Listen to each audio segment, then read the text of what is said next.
Right, as Mr. Payne would say, good morning, good afternoon, or good evening, depending on when you're watching this. And we're going to start lesson 8.4, and we're going to start getting ready to deal with completing the square. And we're going to talk about the vertex form first to get it that way, and we're going to be working with that a lot. I want you to take a look at it. So we've got that one right there. You guys know from previous lessons that if I want the turning point, it's the h comma k, which means the h comes from inside the parentheses.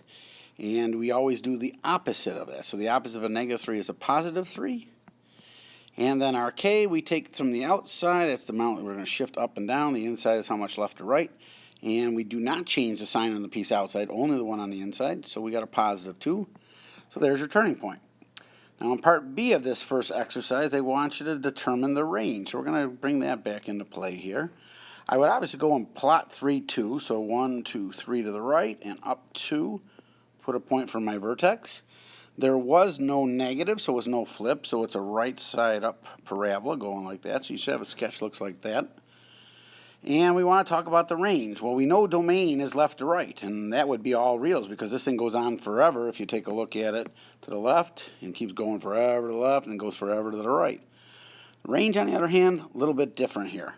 Where's the low point on the range? Well, the low point is right here. How low was it? Well, it started at a height of 2.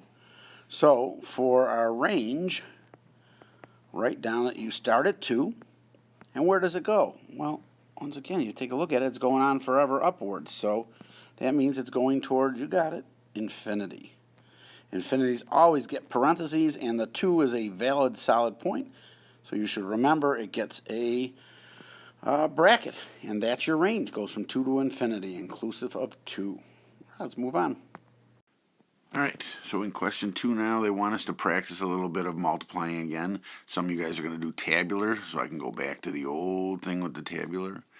And keep in mind that x plus 5 squared really means x plus 5 times a second x plus 5. So that's where tabular is going to come in. So if I do an x plus 5 and an x plus 5, okay, I can multiply and I get my x squared out of this. 5 times x in the upper right-hand corner is 5x. Lower corner is 5x also. And then 5 times 5 is 25. When I pull this stuff out, I get an x squared there. I do the diagonal, which are like terms. You pull them out, you get a 10x.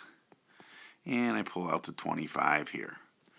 So we get x squared plus 10x plus 25. Now these are special factors when they're the same squared that way. If you do the same with x minus 1 squared, I'm going to tell you it comes out the same thing. I'll give you the answer on that one. It actually comes out x squared, and then a minus 2x, and then a plus 1. Now a shortcut to all this. If you don't want to do tabular when you get one of these, all you have to do is square the first term, which I did, get an x squared. You can square the last term for the last piece. -1 times -1 is +1.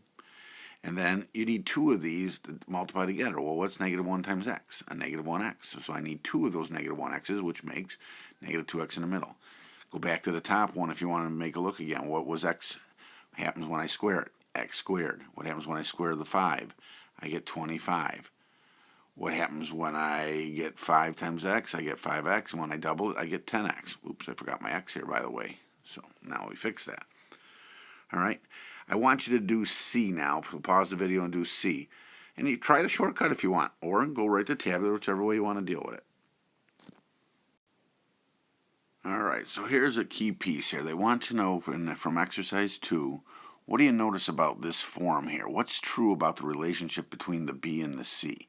And I don't know if you guys can catch this or not, but there's a relationship between 10 and 25. There's a relationship between -2 and +1, and there's also in part C. And I'm going to just reveal it to you just so you have it. But basically, if I take half the B, if I take B and divide it by 2, remember the 10 is my B, because my A is out in front here. There's my B, and this is my C, okay? If I take half the B, okay, so in this case, I take half of B, what's half of 10. So in this case, it's 10 divided by 2, which is 5, right? And what happens to go from 5 to 25?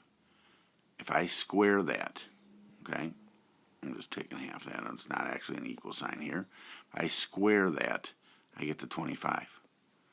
So what you're doing is you're taking half of B take half of b, and then square it. You'll get your c. So if I take half of a -2, so take -2, cut it in half, what do I get? I get -1. What happens when I square -1? I get +1. And that's exactly what turned out to be my c. So that's a piece that we want you to be able to recognize, okay? In part 4, we're just practicing the perfect trinomials again, perfect square, write it in factored form. So yes, I can turn around and do this here. We've got a trinomial here. I have no GCF, nothing like that. So if I go to the AC method with the X box, I need my AC here. So you guys know that's 1 times 100, so that's 100. And my B is the 20 down here, right? So what factors of 100? You can use your calculator once again, or if you're getting pretty good here on this. The nice thing is, it's going to turn out to be 10 and 10. Okay? And then if I go and do the whole thing, and I go through the whole kit and caboodle here, and you're actually factoring it, you actually get x squared. You bring that down, you bring your 100 down at the end, remember? And then the 2 in the middle, so plus 10x, plus 10x. Now I got a GCF the first two, you got to factor it by grouping. So what do they share? An x. I am left with x plus 10. And the second one, what do they share? A 10. And I'm left with x plus 10. So I have an x plus 10 in parentheses they share. And guess what? The outside parts put together is also an x plus 10. And if it's a perfect square, okay, a perfect square like this, that's going to happen every time like that. So you may want to come up with something here that really ties into this. And you can do the other two. I'll let you do B and C yourself. But then there's a little discovery piece there going. Maybe you'll figure out the shortcut. How can I go to this right away without going and using the AC method? But I want you to pause the video and practice 2 more factoring, because we know we still need work on that. And now we're going to then move on to completing the square. Alright, so as it says, we're ready to go on to completing the square. We're actually going to get to the concept finally here at the very end. And we got a quadratic this time. It's called y equals x squared minus 4x minus 1, shown in this graph right here. Okay, and they want you to consider it. Taking a look, what do we need to add to each side to get a perfect square? Now, if you remember, we talked about the b. So this is my b right here, correct? So if I take half of b, remember, take b and cut it in half. So in this case, we take a -4 and cut it in half. What do you get?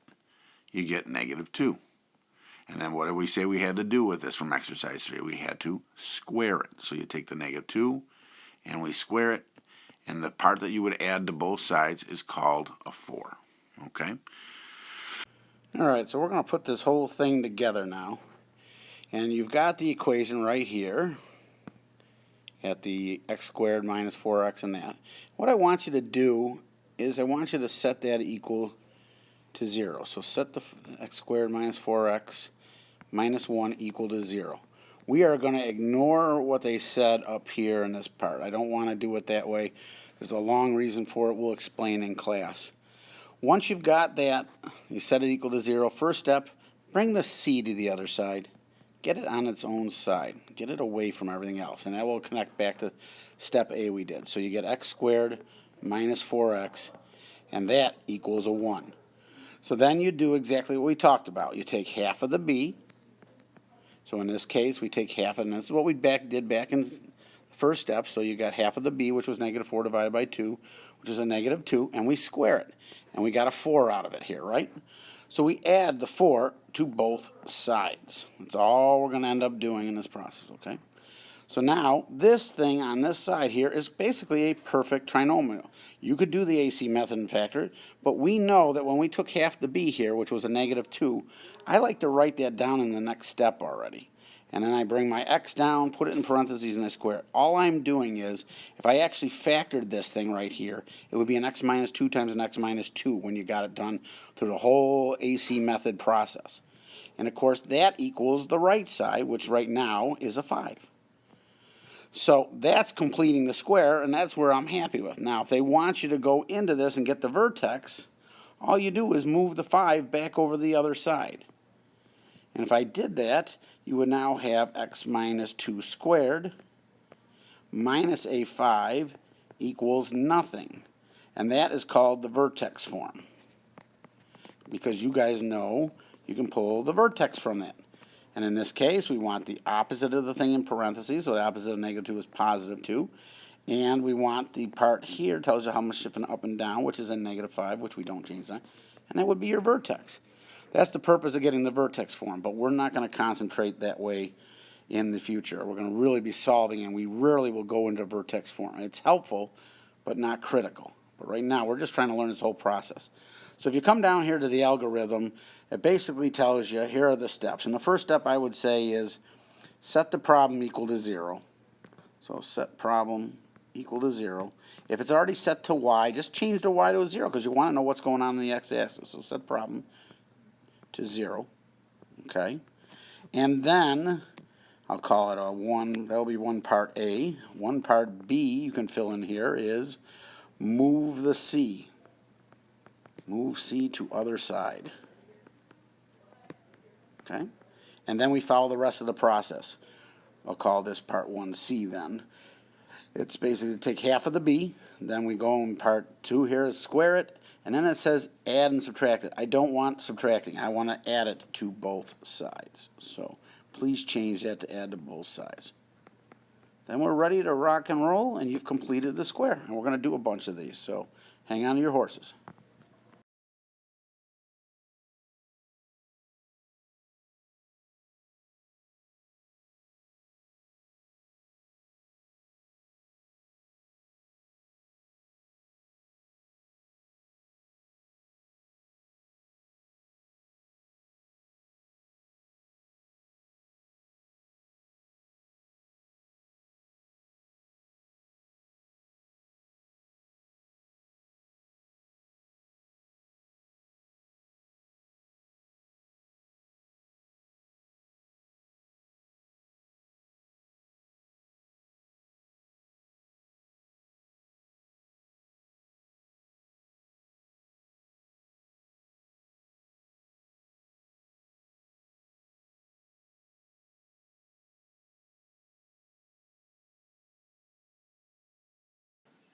All right, I'm going to try to fly through these real quick. So I'm going to replace the y with a 0, and I'm going to move the 2 to the other side, so we will get an equation that looks like this. X squared plus 6x equals, and there'll be positive 2 on the other side. Then remember, take half the b. Half of 6 is 3. I like to write that down in the next thing, or in a moment you can do something else with it.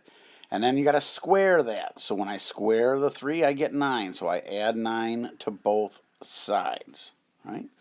If I actually use the AC method and factor it, you'll get x plus 3 times x plus 3, which turns out to be x plus 3 squared. That's why when I take half of the b, I like to put it down below, and I don't even have to think of this process. Okay? And that, of course, equals 11. So when I'm done with all this is said and done, if I want the vertex form, just bring the 11 back over. So I get x plus 3 squared minus 11, because it'll be the opposite, equals 0. Therefore, my vertex is the opposite of what's inside there, a minus 3, and comma negative 11. When I do the second one here, same thing. Change to a 0 and bring the 11 over the other side. So in this case, I get x squared minus 2x equals 11. I then turn around, take half of this negative 2, which is negative 1. I like to write it down below so I don't have to think in a moment. When I square a negative 1, I get a positive 1. So I put that over there, put positive 1 over there.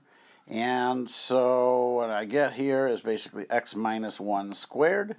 Or once again, use the AC method with the Xbox. Equals 12. Turn around and bring the 12 over if you want it in vertex form. So x minus 1 squared minus a 12 when you bring it over equals 0, which means my vertex turns out to be a positive 1 with the negative 12. Okay? That's all. We'll talk later.